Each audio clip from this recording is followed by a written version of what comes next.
So from the trailer, Scary Tales to Tell in the Dark was an interesting one, in the capacity that it is a kid's book and PG-13, so that's bad. However, Guillermo del Toro is attached in some capacity. That is a very, very good thing, or is it? Let's find out.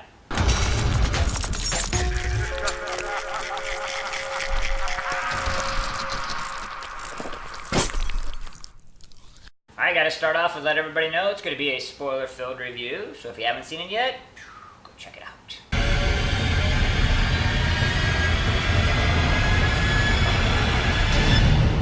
Alright, you're here, so just to make sure we're on the same page, because it's pretty similar to a lot of other ones. Bunch of ostensibly, you know what, I still can't figure out what age they're supposed to be. Like, you know, they're clearly too old for trick-or-treating, and they're in high school. I don't know, you know, 16, 17, 14, who cares? Anyways, they decide after trying to get some weak-ass revenge on some cool bullies, to go to a haunted house. They get a book, and the stories in the book relate to, you know, them getting killed. Hilarity ensues. Alright, we start off with likes, and right off the top, I gotta say that Del Toro's influence is felt. Certainly in the sort of monster, for lack of a better word, design and implementation. Very Del Toro-esque, especially the big fat woman that absorbs the kid.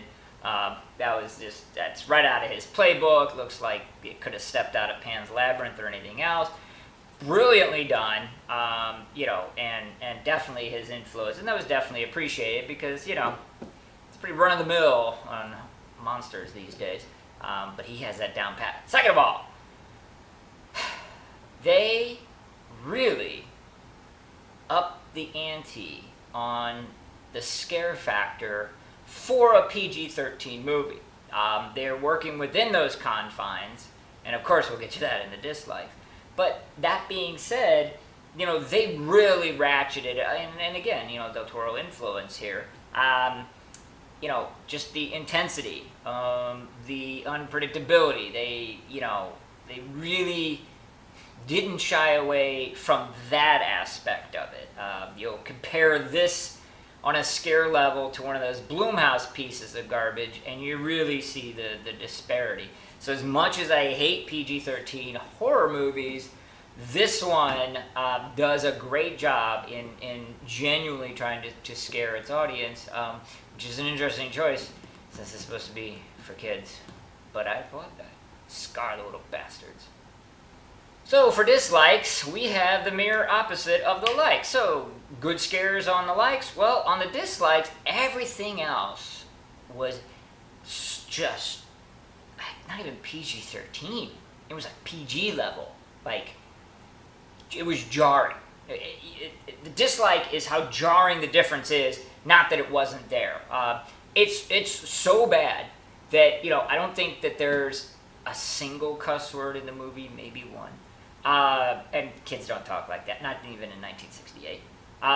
There's a scene at the end, clearly the love interests should kiss, or even just hold hands or something. None of that. The lump sum total of sexual interaction, if you could even call it that, was the goddamn girl laying on the shoulder of the guy while she sleeps on a bus trip. I mean, I don't care, you know, these kids are post-pubescent, sorry. Just deal with it, okay? Yeah. In the real world, I don't care if it's 1968, she's off in the woods with the dude having a good old time, you know? And so again, as much as I would like to see that, it's not that. It's that if you're presenting this just clean, just sanitized everything else, and then, you know, shocking scares, it really is jarring. Now, the argument can be made. They're like, oh, wait a minute, Dante, they did that on purpose to accentuate the scares. Well, you know, watch it. You'll see. It doesn't come off. It's like you're in a different world in 1968. Sorry, was not that different a world as much as people would like to think it is.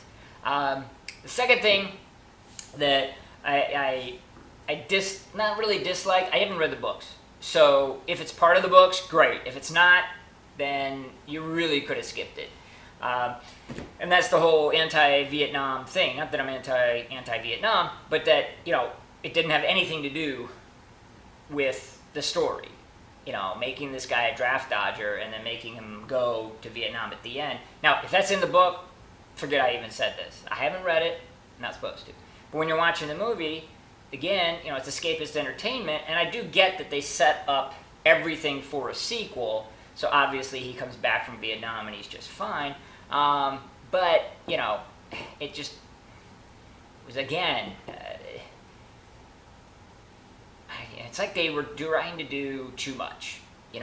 Focus on the scares, and that's it. And you don't need all the rest. Again, a minor gripe, trust me. And if it's in the book, ignore it. But it was something when I walked out and I was talking with the group, they were like, yeah, hey, what was that all about? All right, it is Pinhead time. And of course, no PG-13 horror movie will ever deserve any sort of good Pinhead award. That goes without saying. However, because of Del Toro's involvement, because they amped up the scares, and hey, it's a horror channel, we're all about the scares, I'm going to go ahead and give this 3 Pinheads.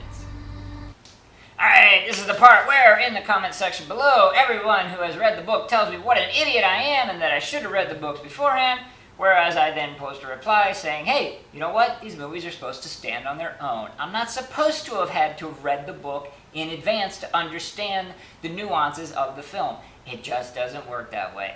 It always happens when it's books being turned into movies, and, I'm waiting for someday somebody to have some valid point. Maybe this will be the time. I don't know. Either way, let me know in the comment section below so we can get that party started.